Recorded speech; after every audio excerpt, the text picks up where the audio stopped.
no specific number of days, but quickly. We want to get it done. We're talking about here, people dying. We're talking about over there, people are dying also, like on average 2,500 young people, soldiers. They're not from America, they're not from anywhere else other than Ukraine and Russia, but we want to save these lives. So it's 2,500 a week are being killed in battle. It's a vicious battle with the best equipment, the best everything, and it is brutal.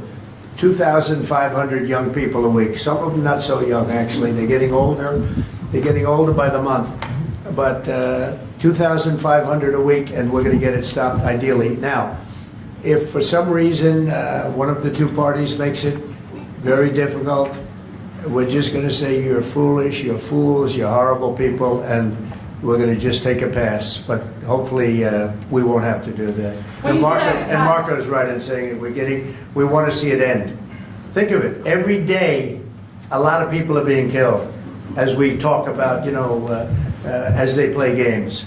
So we're not gonna take that, and we'll see. I think we have a good chance of solving the problem, however. Yeah. Are you prepared to walk away completely from these efforts and these talks? Well, I don't want to say that, but we want to see it end. We want to see it end, yeah. Is Vladimir Putin stalling, in your view, Mr. President? I hope not. I'm going to let you know about that soon if he is, but I hope not. He's got a big force out there, big force. It's a war that should have never happened. It would have never happened if I was president. That's a war, and it didn't happen for 4 years. That's a war that should have never happened. October 7th, Israel would have never happened. Iran was broke, and now we'll see what happens with Iran. We have a lot of them out there. We have a lot of things that we're working on right now that shouldn't have happened. None of it. Ukraine would have never happened with Russia. October 7th would have never happened, so you wouldn't have had all the problems in the Middle East. The Afghanistan embarrassment, probably the most embarrassing day in the history of our country, would have never happened. Inflation would have never happened. By the way, prices are down. Groceries are down. Eggs, which you hit me so hard, I'll never forget the first week in office, they were screaming at me about eggs. I said, what's going on with eggs? They were doubling and tripling. I said, I just got here. They were up like double, triple, and you couldn't get any. They said, you won't have eggs for Easter. Well, you can have all the eggs you want. I'll tell you, Brooke Rollins, Secretary of Agriculture, did a great job. And the egg prices are down 87%. But nobody talks about that. You can have all the eggs you want. We have too many eggs. In fact, if anything, the prices are getting too low. Mr. President. So I just want to let you know, prices are down. Gasoline yesterday in 3 states hit $1.98 a gallon. And it looks like it's at a level that it hasn't seen since my days, my 4 years. So it's about I'd say maybe, I think we're going to be averaging $2.25 very soon. So I just want to let you know, though, because I keep hearing about prices and inflation. Prices are coming down, not going up. Only the fake news says they're going up. The only thing that's even are interest rates. And if we had a Fed chairman that understood what he was doing, interest rates would be coming down too. He should bring them down. Yeah, please. Mr. President, what do you need to see from both sides in order to keep negotiations going? What do you want to see from Russia and Ukraine? I have to see, my whole life has been one big negotiation, and I know when people are playing us, and I know when they're not, and I have to see an enthusiasm to want to end it. And I think I see that enthusiasm. I think I see it from both sides. Do you think Russia's But you're going to know soon. Do you think Russia's playing you? No, nobody's playing me. I'm trying to help. This was Biden's war, by the way. By me getting involved, they'll say, oh, it's Trump. This is not Trump's war. This is Biden. This is a war that should have never happened. Okay? Think of it. Those cities are crushed and crashed, and all those beautiful steeples, the most beautiful in the world, actually considered the most beautiful in the world, most of them are now smashed to smithereens, as they say, and lying on the ground in a million pieces. Those towns are crushed, the whole place. It's so horrible. And millions of people are dead, far more than you think. That's one thing you're going to get out of this war. You're going to find out that your estimates are far lower than, it's far worse than people think. Nobody's playing anybody. We are going to see if we can get it done. I think we have a really good chance of getting it done, and it's coming to a head right now. And Iran, I think, Support would you, Ukraine militarily. Say If you do decide to move on or take a pass, Mr. President, would you then continue to support Ukraine militarily? Well, I'm not going to say that because I think we're going to get it done. Iran, I having Iran speak. There's a group of Venezuelan men down in Texas who have been alerted that they are soon going to be deported under the Alien Enemies Act. Have you authorized that operation, I and don't where know are they about going the to go? group you're talking about, but if they're bad people, I would certainly authorize it, yeah. You know, I won an election in a landslide. We won all 7 swing states. We won by millions of votes. We won 2,750 districts to 505 districts. 2,750 to 5. That's why the map, when you look at it, is all red. And one of the biggest reason, I think the biggest single reason, actually, I'd like to say it's because of this, because I think they're going to come up with things that are incredible. But probably the biggest reason was because of the border and because of illegal immigration. And the people of this country want those people out. Because what Biden did, and I don't know if he did it, I'm not even sure he knows what the hell he was doing, but what his people did, representing him, was allow millions and millions of people from jails, from prisons all over the world, people from mental institutions and insane asylums, gang members, drug dealers, pouring into our place. And you know what? Our people voted for me to get them out. They want them out.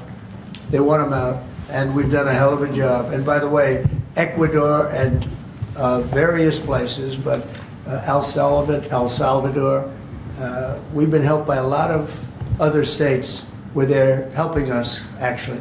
Because you couldn't, look, what this man was thinking when they allowed open borders and people to come in, if you look at Venezuela, their crime is down by 72%. You know why? They took all their criminals off the street. They took all their prisoners from jail. They took murders. 11,088 murderers were released into our country. Bad things are going to happen. Bad things. And we're getting them out. And that's why I was elected. A judge wasn't elected to do that. I was elected to do that. And we're doing it in record fashion. We have the safest border, the most secure border we've ever had. See the Declaration of Independence? You should all read that before you leave. That's the real deal. You should all read it before you leave. Yeah. Mr. President, photos have emerged of Senator Van Hollen sipping what appears to be margaritas with Abrego Garcia down in El Salvador. Do you encourage other Democrats to fly down to El Salvador to meet with this illegal alien who's an accused wife beater? I like this guy. See, now this is the kind of reporter we like. There aren't enough of them. We got to get some more of them. But no, I appreciate that question. No, look, he's a fake. I know him. I know them all. They're all fake. And they have no interest in that prisoner. That prisoner's record is unbelievably bad. If you would go into the room, you might, if you would, Caroline, maybe go into the room and see if you can find that little slip. I wrote some things down. I don't know why you'd want to keep him, but we got a little biography of him. Did you help set up that Not a meeting? very innocent guy. Yeah, Did you help Sir, set up that on meeting, IRS. sir? Mr. President, On the- in the spirit of Easter Sunday and while we're on Good the Friday. subject, right? Yes, of course. So you're talking about Abrego Garcia, is that the one? Yeah? Is an illegal alien MS-13 gang member and foreign terrorist. This comes out of the State Department and very legitimate sources. I mean, I assume, I'm just giving you what they handed to me, but this was supposed to be certified stuff. In 2019, Garcia was issued a deportation order. 2 separate judges affirmed Garcia was a member of MS-13, which is a gang that may be even worse than Tren de Aragua. It may be worse. They kill people with knives because it's more painful.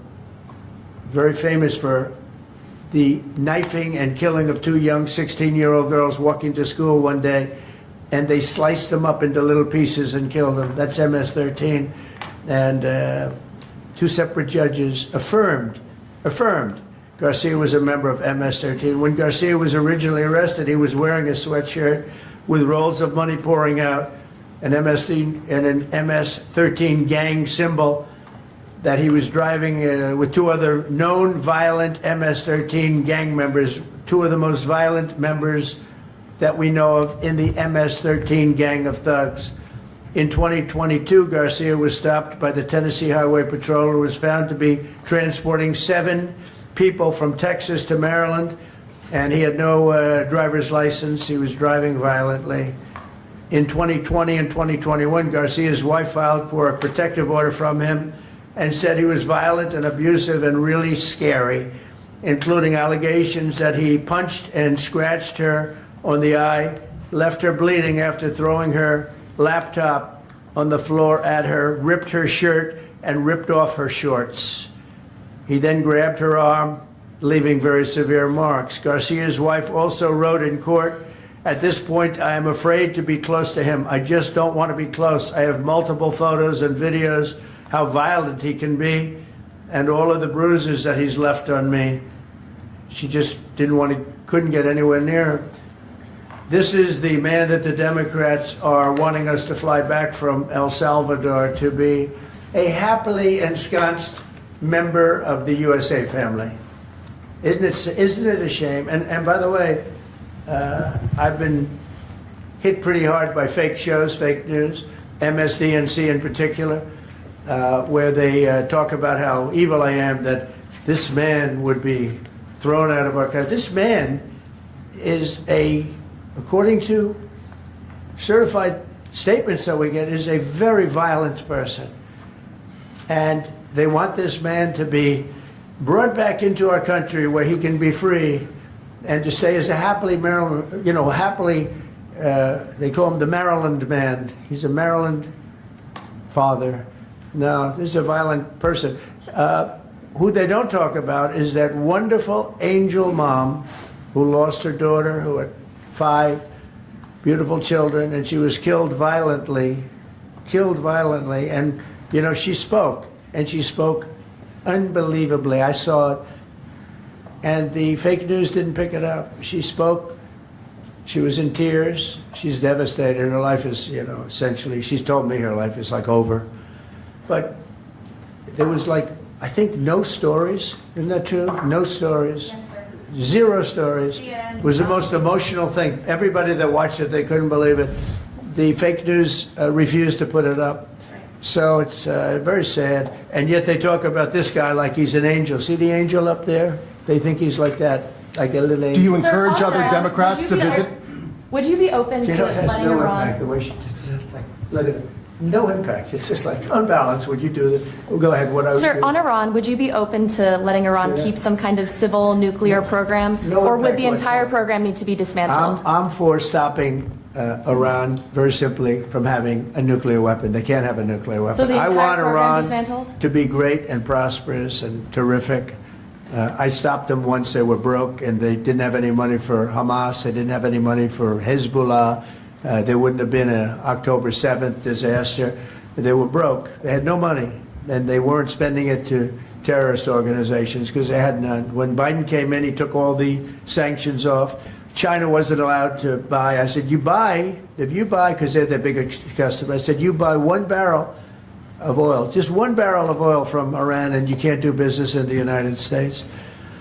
And by the way, we have nice conversations going with China just to intercede, It's like really very good. But Have you spoken with Xi? with Iran, they can't have a nuclear weapon. And if they have a nuclear weapon, you'll all be very unhappy.